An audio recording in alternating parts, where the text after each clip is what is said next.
예, 아침에 방송이 나가지 못해서 소리가 나오지 않아가지고 제가 그것을 챙기지 못해서 죄송합니다.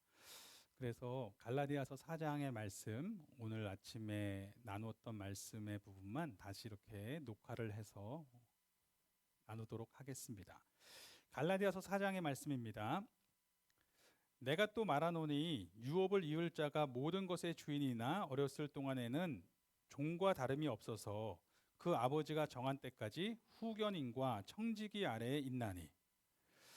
자, 어떤 사람이 유업을 이을 자로서 상속자라고 하더라도 그 사람이 어렸을 때에는 그 권리를 제대로 행사할 수 없는 것이죠. 예전에 왕조차도 어릴 때 왕이 되면 수렴청정을 하지 않았습니까? 즉 수렴청정을 하는 사람의 말에 철저히 따라야 되는 거였습니다. 그러니까 그것은 종과 같은 모습이라는 것이죠. 이와 같이 우리도 어렸을 때에 이 세상의 초등학문 아래에 있어서 종노릇하였더니, 여기서 어렸을 때라고 하는 것은 나이가 어렸을 때가 아니라 예수 그리스도께서 오시기 전에, 그 전에 우리의 모습은 이 세상의 초등학문 아래에 있어서, 여기서 초등학문은 그냥 세상의 학문이라고 생각할 수도 있겠지만 이 앞에 3장에서 율법을 초등교사라고 하고 또 이후에 나오는 내용까지 문맥을 살펴볼 때 이 초등학문은 율법에 대한 이야기예요. 예수님이 오시기 전에는 율법이 가르치는 대로, 율법이 지시하는 대로 그렇게 살아야 되는, 즉 율법의 요구를 어떻게 이룰까, 이것을 이루면 내가 하나님 앞에 나아갈 수 있을 것 같은데 이루지 못하면 어떻게 하지, 두려워서 불안에 떠는 그런 종노릇하고 있는 모습이었다라는 것이죠. 때가 참에 하나님이 그 아들을 보내사 여자에게서 나게 하시고 율법 아래에 나게 하신 것은 율법 아래에 있는 자들을 속량하시고 우리로 이 아들의 명분을 얻게 하려 하심이라.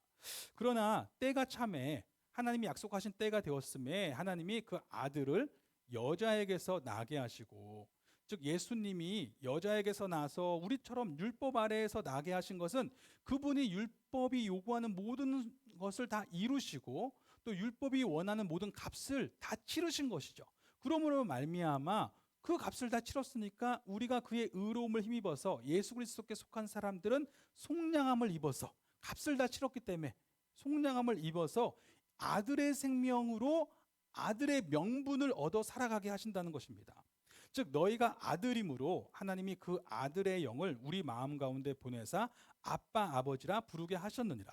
그러므로 내가 이후로는 종이 아니요 아들이니 아들이면 하나님으로 말미암아 유업을 받을 자니라.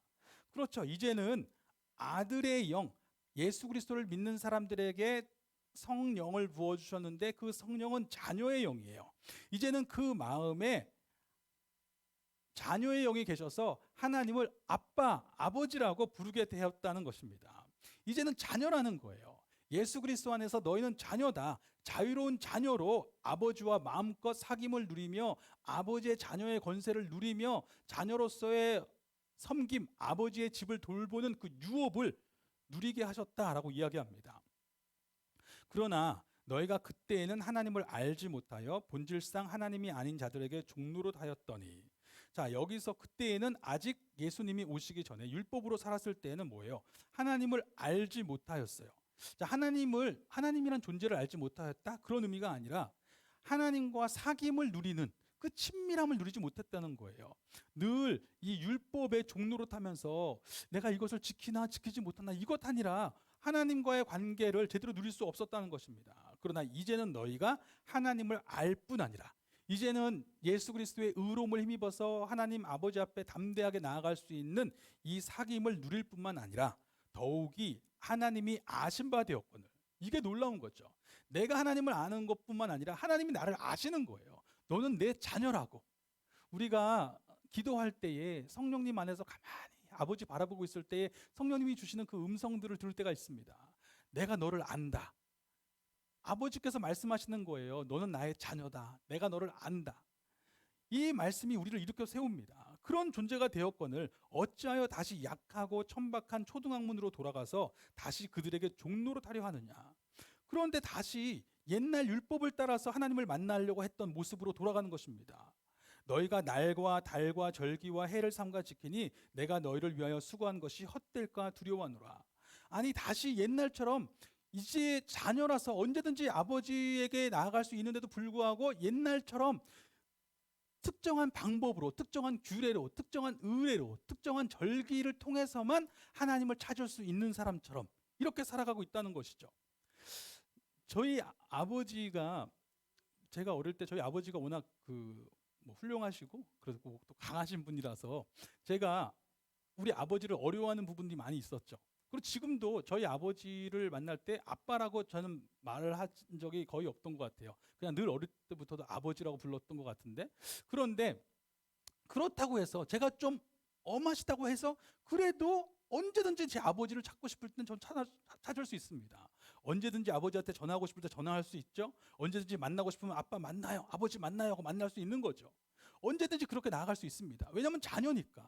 그런데 내가 자녀가 아니고 만약에 그냥 우리 사회적으로 멀리 있는 어떤 윗 어른이라고 생각하면 제가 우리 그분을 만날 때 어떻게 만나겠습니까?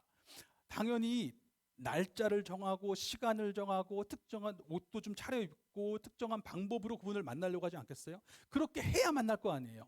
그런데 자녀는 다르잖아요. 자녀는 아무 때나 만날 수 있는 거잖아요. 내 옷이 좀 이상하다고 못 만날 이유가 없잖아요. 내가 좀 오늘 기분이 그렇다고 못 만날 이유가 없잖아요. 그런데 마치 그 자녀의 삶을 누리지 아니하고 날과 달과 절기와 해를 삼가 지켜서 하나님을 만나려고 하는 옛 모습으로 돌아가려고 하니 내가 너희를 위하여 수고한 것이 헛될까 두려워하노라. 내가 너희를 위하여 그동안 수고했는데 너희 이제 예수 그리스도의 의를 힘입어서 자녀라고 했는데 이것을 다 누리지 않고 옛 모습으로 돌아가면 뭐냐, 이렇게 이야기하는 것입니다.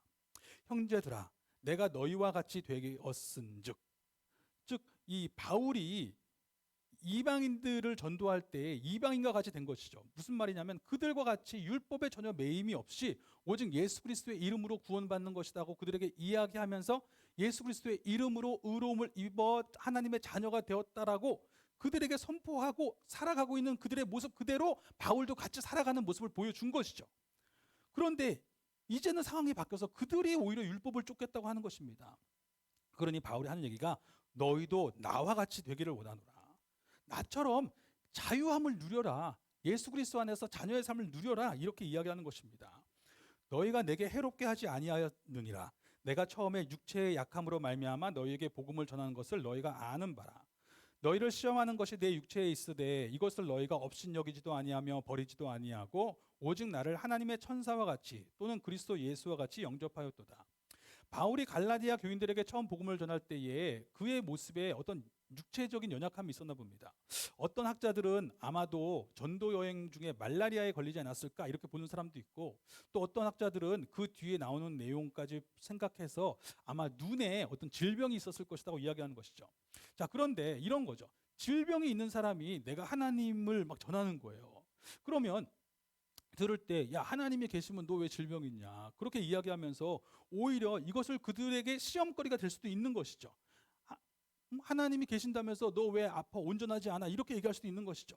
그러나 그게 아니라는 거예요. 오히려 그렇게 온전한 사람, 도덕적으로 온전하고 육체적으로 온전한 사람만 하나님 아버지 앞에 나아갈 수 있는 것이 아니라 누구든지 그의 자격과 상관없이 어떤 사람이든지 간에 예수 그리스도 안에 거하면 그의 의로움으로 말미암아 하나님의 자녀로 받아주신다. 이것이 바울이 전하는 복음이었고, 내가 외적으로 볼 때 외모가 연약해 보이고 육체적으로 약한 것 같지만 다른 것들이 문제가 되지 않는다. 하나님 앞에 나아가면 예수 그리스도의 이름으로 받아주신다. 이것을 담대하게 전했던 것이고, 오히려 그것을 이 갈라디아 교인들도 기뻐하면서 그래, 우리 같은 이방인들도 하나님의 자녀가 될 수 있어 라고 나아간 것입니다. 그렇게 기뻐하였는데 오히려 너희의 복이 지금 어디 있느냐, 내가 너희에게 증언하노니 너희가 할 수만 있었더라면 너희의 눈이라도 빼어 나에게 주었으리라. 너희가 그렇게 나를 사랑했는데, 너희의 눈이라도 빼어 나에게 주려고 할 만큼 사랑했는데 그런즉 내가 너희에게 참된 말을 함으로 원수가 되었느냐? 이제 바울이 그들에게 율법을 따라 살아가려고 하는 그들에게 그러지 말라고 말을 하니까 그게 듣기 싫다고 바울을 미워하는 거예요. 그들이 너희에게 대하여 열심을 내는 것은 좋은 뜻이 아니요 오직 너희를 이간시켜 너희로 그들에게 대하여 열심을 내게 하려 함이라. 여기서 그들은 다른 복음을 전하고 있는 거짓 교사들이죠. 율법을 따라 살아야 된다고 말하는 거짓 교사들이죠. 그들이 너희에게 열심내는 것은 좋은 뜻이 아니다. 그들이 사실은 무엇을 하는 거냐면 너희 가운데 이간시키는 거예요. 무슨 말이냐면 너희 가운데 이 층계를 만드는 거예요. 줄을 세우는 겁니다. 너희로 그들에 대하여 열심을 내게 하는 거예요. 무슨 말이냐면 율법을 따라 살라고 이야기하면 자연스럽게 어떻게 벌어지는 것입니까? 율법에 익숙한 사람이, 그러니까 예수님도 믿지만 율법에 익숙하고 잘 행하는 사람이 앞장서 있는 거예요. 그렇죠? 결국 그것을 처음 지키려고 하는 사람은 율법에 익숙한 사람에게 줄 서는 겁니다. 그 다음에 이렇게 층계가 나누어지는 거예요. 결국 바리새인들이 예수님의 말씀을 따르지 않은 것도 같은 이유 아닙니까?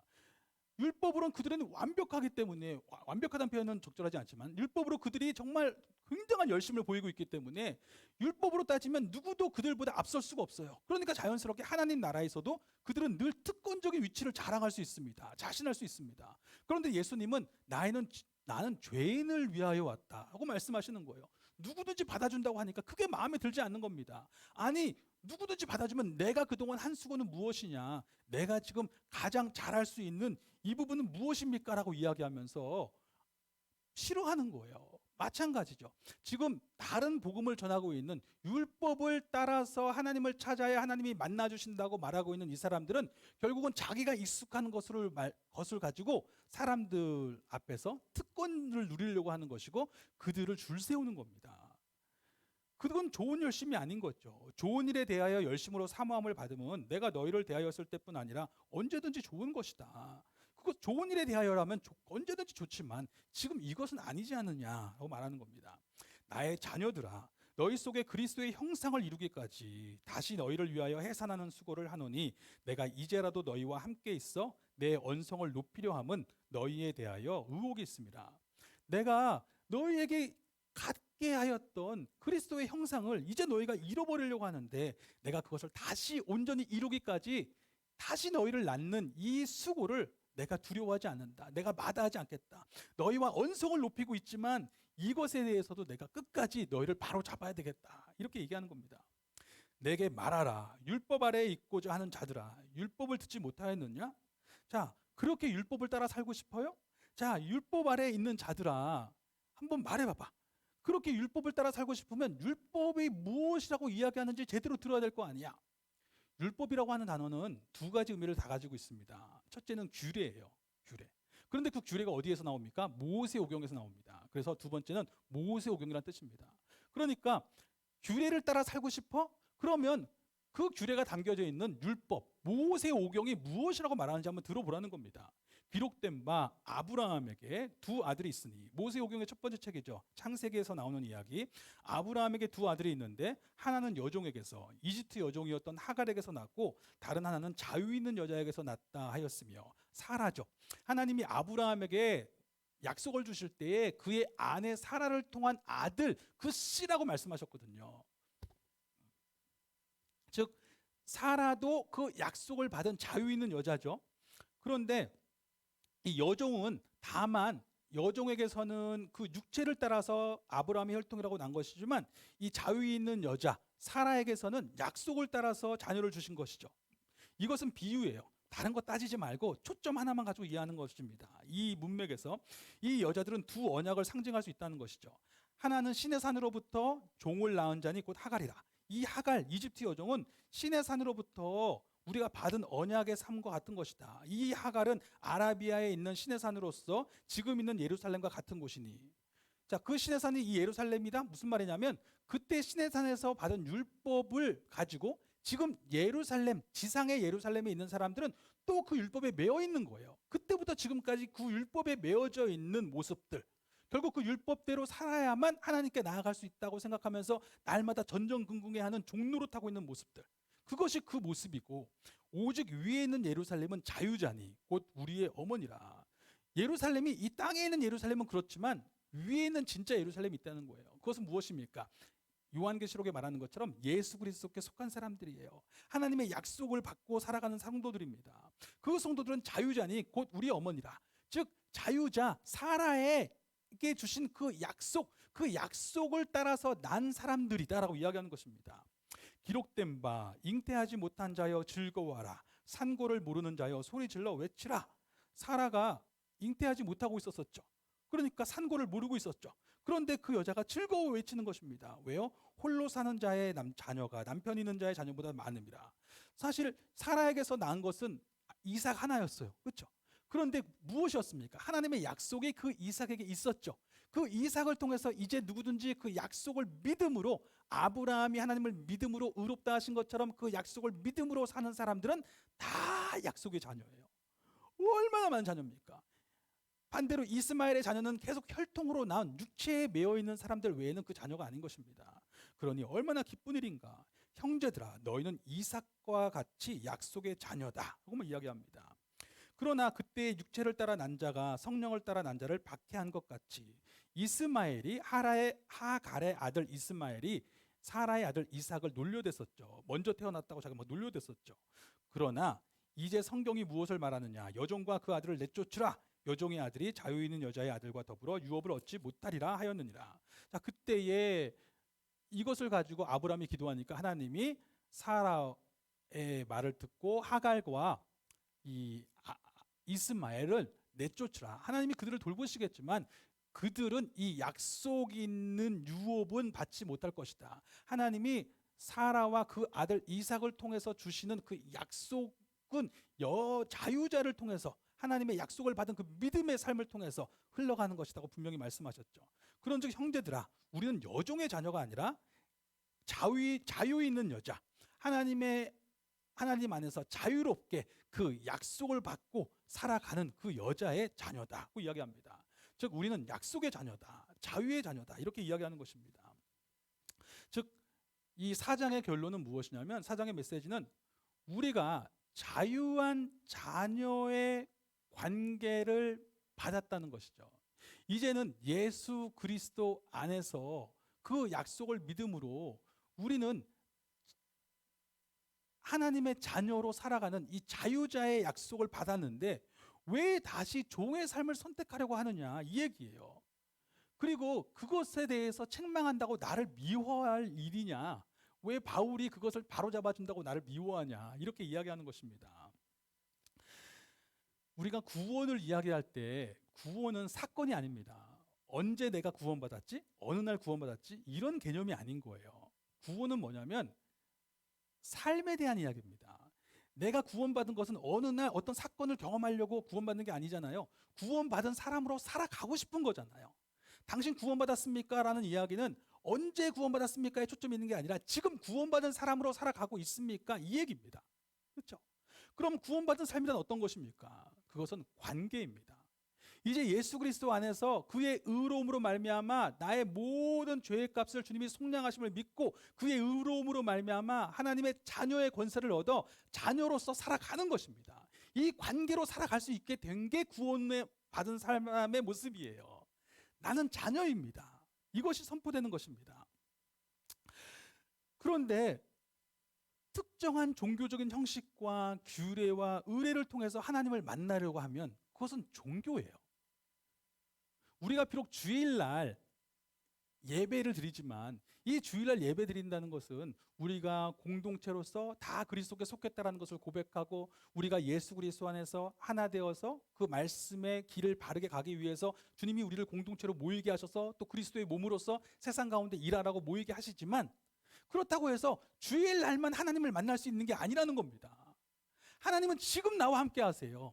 지금 나의 아버지이신데 지금 아버지께 기도할 수 있고 지금 아버지와 사귈 수 있는데 내가 하나님께 기도하려고 주일까지 기다리고 있는 거예요. 지금 나와 함께 하시는데 내가 하나님께 기도하려고 종교적인 어떤 규례나 도덕적인 어떤 선행을 많이 해서 어떤 종교적인 마일리지가 쌓일 때까지 기다리는 거예요. 이 정도 마일리지가 쌓이면 그때 두려움 없이 하나님 앞에 기도할 수 있겠지. 아니에요. 지금 자녀입니다. 지금 예수 그리스도 안에서 함께 하시는 하나님께 기도할 수 있는 것입니다.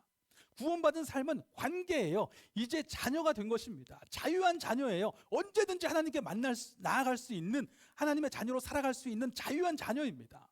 그런데 그 자녀의 삶을 얻었음에도 불구하고 자꾸 종교적인 삶으로 가는 거예요. 자꾸 주일이 되어서만 기도하고 자꾸 어떤 규례를 통해서만 내가 하나님이 나를 받아주실 것처럼 생각하고, 그게 아니라 지금 나와 함께 하시는 것입니다. 지금 내 안에 그리스도의 생명을 힘입어서 자유롭게 아버지와의 사귐을 누리고 오늘 당장 아버지의 집을 섬기며 살아가는 것입니다. 오늘 내 안에 살아계신 그리스도의 생명을 의식하십니까? 저희가 아침에 새벽기도 때 만나면 항상 그 민낯이라고 하죠. 그 갖춰지지 않은 모습들을 서로 보지 않습니까? 그러나 그 안에 그리스도의 형상이 있습니다. 그것을 알아야 돼요. 육체로는 쭈글쭈글하고 육체로는 볼 일이 없는 것처럼 보일지 모르겠지만 이 형상 안에 그리스도께서 사십니다. 나의 이 무게 안에 그리스도의 무게가 있는 것입니다. 이것을 아셔야 되는 것입니다. 오직 내 안에 그리스도께서 사십니다. 그러므로 내가 오늘 아버지께 나아갈 수 있는 거예요. 이것을 누리라고 성령을 우리에게 부어주신 것입니다. 누구든지 예수 그리스도의 이름으로 죄사함의 세례를 받은 자에게 성령의 선물을 부어주셔서 성령이 오셔서 내 안에 그리스도의 생명을 증언하시고 내가 하나님의 자녀라고 증언하십니다. 성령님 안에서 아버지께 나아갈 수 있는 것입니다. 오늘 내 안에 계신 그리스도의 숨을 느끼십시오. 그리스도의 생명을 이 자녀의 영에 귀를 기울이시고 의식하시고 의지하시고 인정하십시오. 그리고 성령의 인도하심을 따라서 아버지 하나님께 담대히 나아가기를 원합니다. 오늘 예수 그리스도의 약속을 받은 자녀로서 성령을 의지하여 아버지와의 사귐을, 아버지의 집을 돌보는 이 세상을 살아가는 이 섬김을 자유롭게 누리시기를 예수 그리스도의 이름으로 축원합니다. 아멘.